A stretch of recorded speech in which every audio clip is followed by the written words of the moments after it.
What's up, Slick Review fans? Coming at you with another video. That's right, we're going to finally do my full review of the Oculus Quest after spending a couple weeks with it.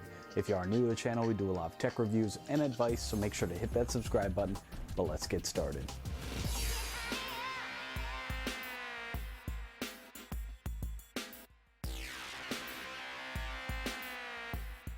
So guys, I've spent a couple weeks with the Oculus Quest and I got it right when it released, and just to cut to the chase, I'm absolutely in love with this thing. I have the Oculus Go and I've been playing around with that, and really the main differences between the Go and the Quest: the Go is more for kind of media consumption because it's only 3 degrees of freedom. You can move your head around, but that's it. Up until now, to get the full 6 degrees of freedom, which means you can duck and dive and dodge and all that stuff. 5 Ds of dodgeball. Dodge, duck, dip, dive, and dodge. To get that, you had to have the Oculus Rift, which meant having a whole setup just for that experience. Now, Oculus has brought that same experience to the Quest, which is a standalone product. Now, yes, of course, there are differences between the two, and the Quest can't compare performance-wise to the Rift. It's just not the same thing. It's like comparing a sedan to a sports car. They have different purposes and different use cases, so we're not going to get into all that. What we're going to talk about is what does the Quest do well, what doesn't it do well, and who is it good for. So let's get into it. Now, when you first turn on the headset, you do set up a guardian boundary around any obstacles, and that will portray as a grid if you get too close to it inside the game. So we're going to run through some of my favorite games that I currently have installed. We're going to start out with Beat Saber here. This is a pretty popular one. It's shown in a lot of the marketing materials, and a lot of reviewers seem to include this one. It is kind of fun and reminds me a bit of Dance Dance Revolution back in the day. Now, when we go through all these games, I am going to let them run a bit longer than other reviewers do, just because I want you to see a lot of the gameplay and really see what the experience is like. So feel free to jump around and go to the parts that are most relevant to you. Now, this is a pretty fun game. This is Vader Immortal. I'm not going to show you any of the actual campaign because I don't want to spoil anything for you. It is more of an interactive movie of sorts.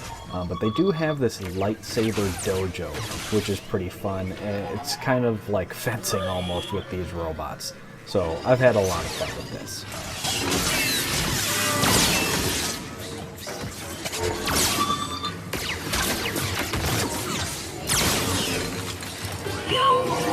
So as far as who should buy the Quest or the Rift S, if you have a spec'd out Windows PC that can run the Rift S, then go that direction.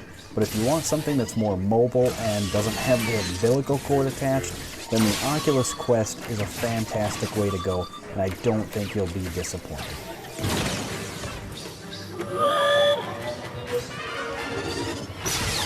So this is another fun game called Drop Dead, and again, I'm not going to show you any of the campaign, again, just because of spoilers, so I apologize for that, but that is a lot of fun. It does also have a multiplayer element, and the gameplay in that is very similar to the campaign. So I'll show you this. Now you get paired up with one other person, and it's just kind of a standoff. You don't really move around at all. You just kind of stand in place, and you have to fend off these zombies from both yourself and your partner. So you kind of have to watch each other's back.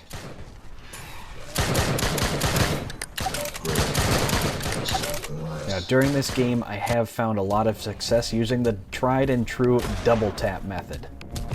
Where is it? Shit.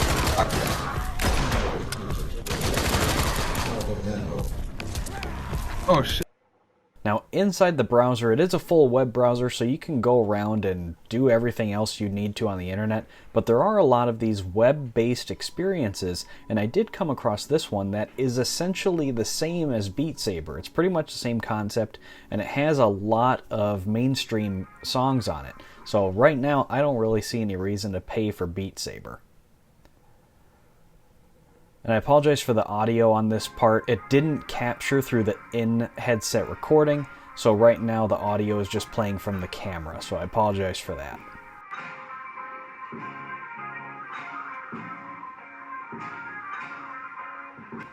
And I think one thing that I like most about this particular experience is that it shows how powerful the in-device browser can be for developers to create new experiences.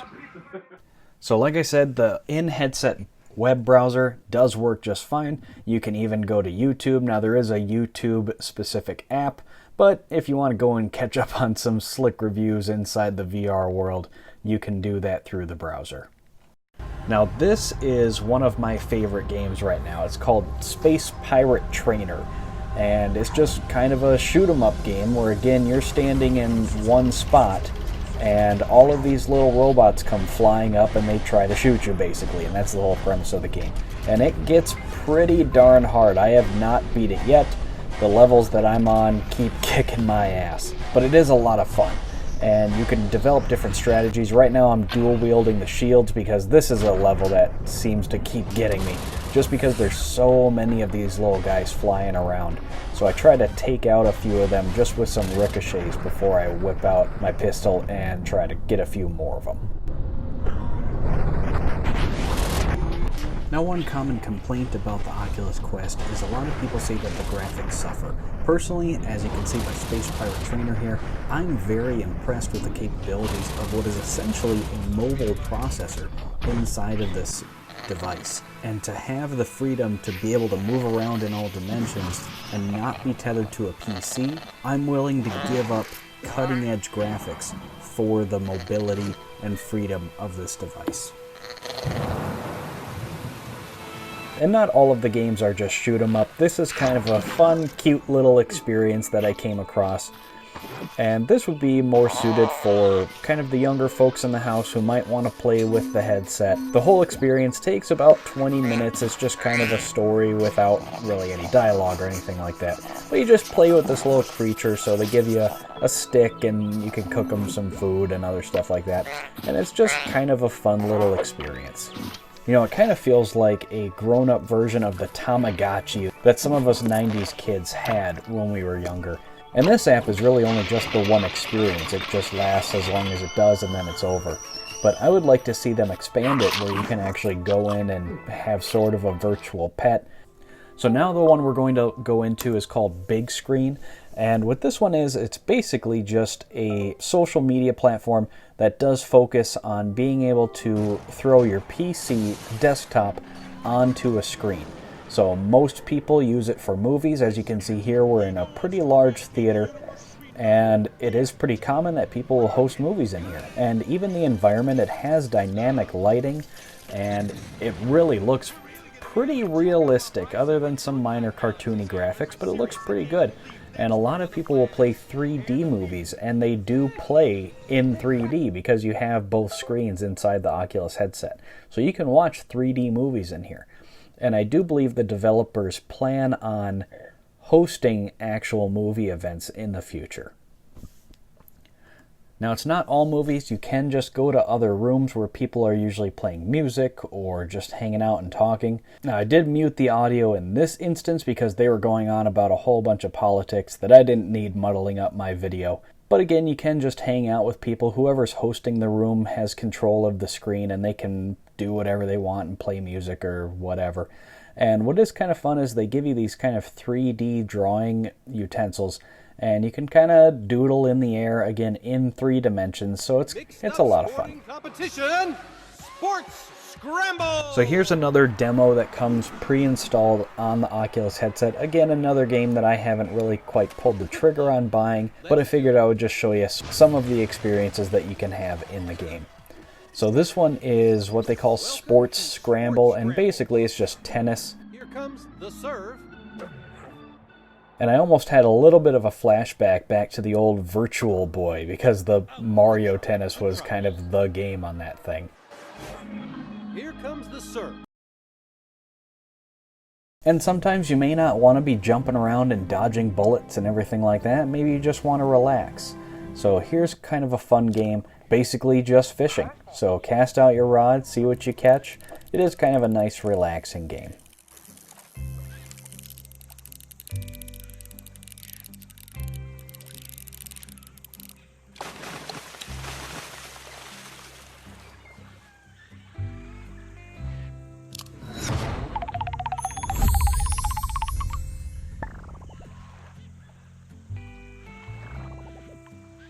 So another game that is kind of fun to play while just sitting down is poker.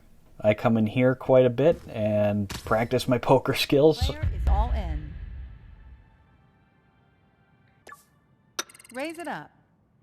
And what is kind of fun, you can buy each other beers and all sorts of other little in-game props that just kind of spice it up a little bit. And I have a lot of fun in this That's a game. call.